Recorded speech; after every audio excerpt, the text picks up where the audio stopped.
Hello friends, Ayyanar துணை சீரியல்ல நம்ம சந்தாவுக்கும் அனீஷுக்கும் ஒரு மிகப்பெரிய பிரச்சனை வந்துருச்சு.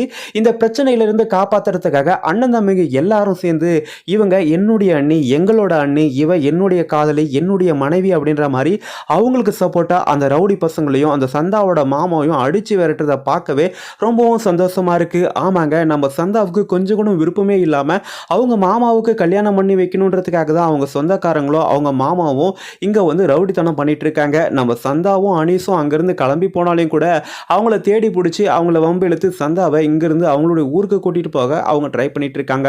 அப்போ தான் நம்ம அனீஸ் என்ன பண்ணுறாங்க, நம்ம சேரனுக்கும் பாண்டிக்கு பல்லவனுக்கு இவங்களுக்கெல்லாம் இந்த விஷயத்தை வந்து தெரியப்படுத்த அவங்கெல்லாம் வந்து என்ன பண்ணுறாங்க, இந்த ரவுடி பசங்களையும் அவங்க மாமாவும் அடித்து தும்சம் கலப்புறாங்க. இதை பார்த்துட்டு இருக்க நம்ம சந்தாவுக்கு ரொம்பவே சந்தோஷமாக இருக்குது.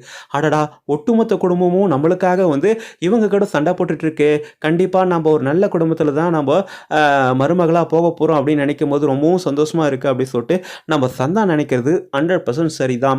ஏன்னா எல்லாருமே வந்து இந்த வீட்டில் வந்து பெண்கள் இல்லாத வீடு, இவங்க ஒரு காட்டுவாசிங்க, இவனுங்க வந்து முரடனுங்க அப்படி இப்படின்னு சொல்லி தப்பு தப்பாக ஊருக்குள்ளே பேசிகிட்டு இருக்க நிலையில தான் நம்ம நிலா இந்த வீட்டுக்கு மருமகளாக வந்தாங்க. அதுக்கப்புறம் பாண்டியோட வீட்டில் கூட அந்த அவங்கள மாப்பிள்ளையாக எடுத்துக்கிட்டாங்க நம்ம வானதியோட வீட்டில்.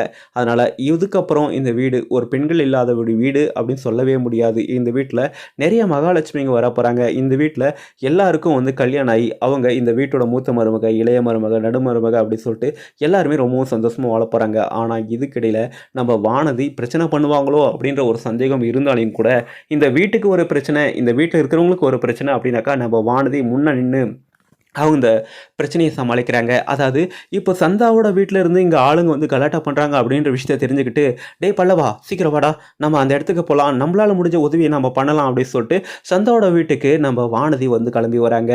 அதாவது பாண்டியும் சேரனும் அங்கே போயிருக்கிறாங்க அப்படின்ற விஷயம் தெரிஞ்சு அவங்களுக்கு நம்ம ஏதாவது உதவி பண்ணலாம் அப்படின்னு சொல்லிட்டு நம்ம வானதியும் அங்கே வந்துட்டு இருக்காங்க. இதே இடத்துல நம்ம சோழனும் நிலாவும் இருந்தாலும் அதே தான் பண்ணியிருப்பாங்க.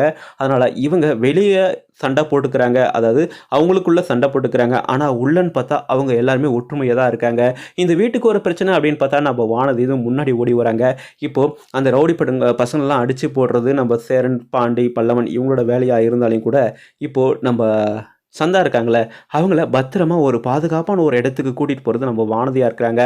அக்கா வாங்கக்கா, இதுக்கப்புறம் நம்ம இங்கே இருக்கக்கூடாது அப்படின்னு சொல்லிட்டு நம்ம வானதி சந்தாவை காப்பாற்றி கூட்டிகிட்டு போகிறாங்க. அதுக்கப்புறம் அடுத்து என்ன நடக்க போகுது, அந்த ரவுடி பசங்களாம் அடித்து விரட்டி அவங்க முன்னாடியே வந்து நம்ம சேரன் வந்து அந்த சந்தா கழுத்தில் தாலி கட்டினா ரொம்பவே சூப்பராக இருக்கும். இதுக்கப்புறம் எங்கள் 2 பேருக்கும் கல்யாணம் ஆகிடுச்சு, இதுக்கப்புறம் நீங்கள் எதனா கலாட்டா பண்ணுங்க, நாங்கள் போலீஸ்க்கு போவோம் அப்படின்னு சொல்லிட்டு எல்லாரும் மிரட்ட அவங்க நம்ம சந்தா விட்டுட்டு இந்த ஊரை விட்டுட்டு போக போகிறாங்க. எது எப்படிங்க நம்ம சேரன் சந்தா இவங்க 2 பேரும் ஒன்று சேரணும், இந்த வீடு எல்லாம் ஒரு மங்களகரமான ஒரு வீடாக இருக்கணும், மகாலட்சுமி நிறைந்த ஒரு வீடாக இருக்கணும் அப்படின்னு சொல்லிட்டு தான் நான் நினைக்கிறேன். நீங்கள் என்ன நினைக்கிறீங்க சொல்லிட்டு உங்களுக்கு எதுன்னு கருத்து இருந்தால் கமெண்ட் பண்ணுங்கள். அதுக்கு முன்னாடி நம்ம சேனலுக்கு இப்போ தான் முதல் முறையாக வரைக்கும் சப்ஸ்கிரைப் பண்ணிக்கோங்க. தேங்க்ஸ் ஃபார் வாட்சிங். நன்றி. மீண்டும் நாளை சந்திப்போம்.